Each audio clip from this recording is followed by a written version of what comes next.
ఓం శ్రీమాత్రే నమః. అందరికీ నమస్కారం అండి. ధనత్రయోదశి, నరక చతుర్దశి, దీపావళి ఏ రోజు ఏ పండుగలు ఏం చేయాలి, విశిష్టత ఏంటి, దీపావళి ఎప్పుడు, అక్టోబర్ 20 లేదా 21, అమావాస్య ఎప్పుడు వచ్చింది, లక్ష్మీ పూజకు శుభముహూర్తం ఏంటి, వీటి గురించి తెలుసుకుందామండి. ఇప్పుడు చిన్న పెద్ద అంతా సంతోషంగా జరుపుకునే పండుగ దీపావళి. స్త్రీలు లక్ష్మీ పూజ చేసుకుంటే పిల్లలు టపాసులు సందడితో ఉంటారు. దీపావళి అంటే ఒక్కరోజు పండుగ కాదు, చెడుపై మంచి విజయం సాధించేందుకు గుర్తుగా జరుపుకునే పండుగ దీపావళి. ఈ పండుగను 5 రోజుల పాటు జరుపుకుంటారు. మొదటి రోజు ధనత్రయోదశి. 2025 అక్టోబర్ 18 ఆశ్వీజ బహుళ త్రయోదశి రోజున ధనత్రయోదశి. ఈరోజు బంగారం, వెండి ఆభరణాలు పూజలో ఉంచి లక్ష్మీదేవి పూజ అనేది చేసుకుంటారు. ఇలా చేయడం వలన అష్టైశ్వర్యాలు కలుగుతాయి. బంగారం, వెండి విలువైన వస్తువులు ఈరోజు కొనుగోలు చేస్తారు. రెండవ రోజు నరక చతుర్దశి. 2025 అక్టోబర్ 19 ఆశ్వయుజ బహుళ చతుర్దశి. నరకాసురుని శ్రీకృష్ణ సమేత సత్యభామాదేవి నరకాసుర వధ అనేది జరుగుతుంది. నరక చతుర్దశి 19 గడియలు ఆదివారం రోజు 1:30 మధ్యాహ్నం వచ్చాయండి. అందువలన 20 అనేది స్నానం చేయాలి. తలకు ఒంటికు నువ్వుల నూనె పట్టించి అభ్యంగన స్నానం చేయాలి. 20 ఉదయం 4:46 నుండి 6:25 వరకు చతుర్దశి స్నానం అనేది చేయాలి. మూడవ రోజు దీపావళి. ఆశ్వీజ మాసం అమావాస్య రోజు దీపావళి అనేది జరుపుకుంటాం. సాధారణంగా ఏ పండుగ అయినా సూర్యోదయానికి తిథి ఉన్న రోజునే జరుపుకుంటాము. దీపావళి అమావాస్య సూర్యాస్తమయ సమయంలో తిథి ఉండటం ముఖ్యం. అమావాస్య తిథి ప్రారంభం 2025 అక్టోబర్ 20 సోమవారం మధ్యాహ్నం 2:40 అనేది వస్తుంది. అమావాస్య తిథి ముగింపు 2025 అక్టోబర్ 21 మంగళవారం సాయంత్రం 4:05 అంటే సూర్యాస్తమయానికి అమావాస్య ఉన్న రోజు అక్టోబర్ 20 సోమవారం. ఈరోజే దీపాలు వెలిగించేది. లక్ష్మీ పూజ చేసేది అమావాస్య గడియల్లోనే కావున ఎలాంటి సందేహాలు లేకుండా దీపావళి అక్టోబర్ 20 సోమవారం జరుపుకోవాలి. సాయంత్రం పూజ 5:57 నుండి 7:12 వరకు. లక్ష్మీదేవి పూజ సాయంత్రం 7:23 నుండి 8:27 వరకు.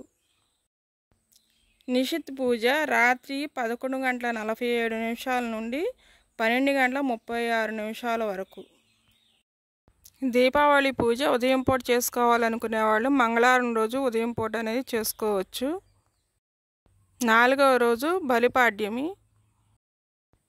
అమావాస్య మంగళవారం సాయంత్రం వరకు ఉంది కాబట్టి బలిపాడ్యమి అనేది 2025 అక్టోబరు 22 బుధవారం రోజు. బలిపాడ్యమి స్నానం చేయాలి. కార్తీక మాసం ప్రారంభం ఆ రోజు. ఐదవ రోజు భగని అస్తభోజనం 2025 అక్టోబర్ 23 గురువారం. కార్తీక మాసం 2వ రోజు తిథి విధియ భగని హస్తభోజనం, యమ విధియ అని కూడా అంటారు. ఈరోజు సోదరులకు సోదరీమణులు స్వయంగా వండి వడ్డిస్తారు. ఈ విధియ రోజు యముడు తన సోదరీమణి అయిన యమున ఇంటికి రావడం అనేది జరుగుతుంది. సోదరి చేతితో చేసినవి తినడం అనేది జరుగుతుంది. యముడు సోదరిని ఏమైనా వరం కోరుకోమని అడుగుతాడు. ఆమె ఇదే రోజు ఇంటికి రావాలని కోరుకుంటుంది.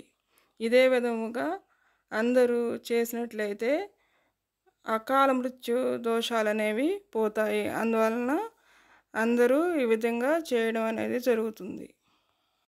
ఈ విధముగా అన్న తమ్ముళ్ళు అక్క చెల్లెళ్ళకు అనేది వచ్చి వారు చేసిన వంట అనేది తిని వాళ్ళకు కానుకలు అనేవి ఇవ్వడం అనేది జరుగుతుంది. పసుపు కుంకుమ అనేది ఇస్తారు. ఇలా చేయడం వలన మంచి జరుగుతుందనే నమ్మకం అనేది ఉన్నది. దీపావళి రోజున లక్ష్మీదేవి అష్టోత్తర శతనామావళితో పూజ అనేది చేసుకోవాలి. రూపాయి కాయిన్స్ ఉంటాయి కదండి, వాటితో పూజ అనేది చేసుకుంటే చాలా మంచిది. అష్టైశ్వర్యాలు అనేవి కలుగుతాయి. దీపావళి అంటే దీపాల వరుస అనే అర్థం. యమద్వీపాన్ని 19వ తేదీన దక్షిణం వైపున వెలిగించాలి. ధనత్రయోదశి రోజు అందరూ బంగారం, వెండి, విలువైన వస్తువులు కొనాలనేమి లేదండి, మామూలుగా పూజ అనేది చేసుకోవచ్చు. దీపావళి అనేది నరకాసుర వధ అనేది జరగడం వలన ప్రజలు దీపావళి అనేది జరుపుకుంటారు. ఇదే కాకుండా శ్రీరాముడు రావణాసురుని సంహరించి తిరిగి వచ్చిన రోజుగా కూడా దీపావళి అనేది జరుపుకుంటారు. దీపావళికి పిండి వంటలు అనేవి, స్వీట్స్ అనేవి ఎక్కువగా చేసుకుంటారు. లక్ష్మీదేవి మంగళహారతి.